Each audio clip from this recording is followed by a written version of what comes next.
नमस्कार दोस्तों, मेरा नाम है अंशुल तिवारी और स्वागत है आपका मेरे YouTube चैनल प्लॉट वाले तिवारी जी पर। आज हम इस वीडियो में चर्चा करेंगे कि होम लोन और लोन अगेंस्ट प्रॉपर्टी दोनों में क्या बेहतर है और दोनों में क्या अंतर होता है। तो चलिए शुरू करते हैं।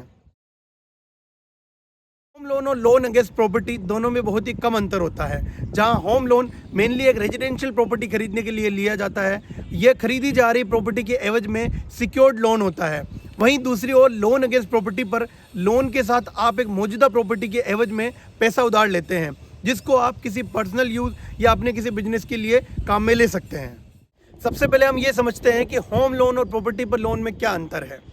होम लोन सिर्फ नया घर खरीदने या बनवाने के लिए लिया जाता है, वहीं प्रॉपर्टी पर लोन किसी भी ज़रूरत के लिए ले सकते हैं। होम लोन में इंटरेस्ट रेट कम होती है और इसकी ड्यूरेशन भी ज़्यादा होती है।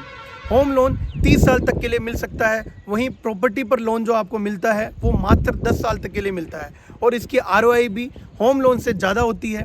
इन दोनों में सबसे बड़ा फ़र्क ये होता है कि होम लोन न्यू प्रॉपर्टी खरीदने के लिए लिया जाता है और लोन अगेंस्ट प्रॉपर्टी मौजूदा प्रॉपर्टी पर मिलता है। चूँकि होम लोन की ROI कम होती है और ड्यूरेशन ज़्यादा होती है तो इसकी EMI काफ़ी कम होती है, जबकि लोन अगेंस्ट प्रॉपर्टी की ROI ज़्यादा होती है और ड्यूरेशन कम होता है तो इसकी EMI जो है होम लोन से ज़्यादा होती है।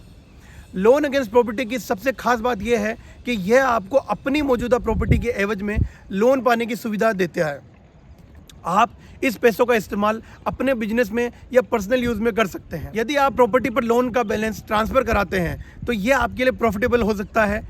किसी दूसरे बैंक में कम ROI पर लोन बैलेंस ट्रांसफ़र कराकर आप अपनी कुल अमाउंट की राशि को कम कर सकते हैं। ये थी जानकारी होम लोन और लोन अगेंस्ट प्रॉपर्टी के बारे में। अगर वीडियो अच्छा लगे तो वीडियो लाइक कीजिए, शेयर कीजिए और ऐसे ही रियल एस्टेट से जुड़ी हुई जानकारी के लिए मेरे चैनल प्लॉट वाले तिवारी जी को YouTube पर सब्सक्राइब कीजिए। धन्यवाद। राधे राधे।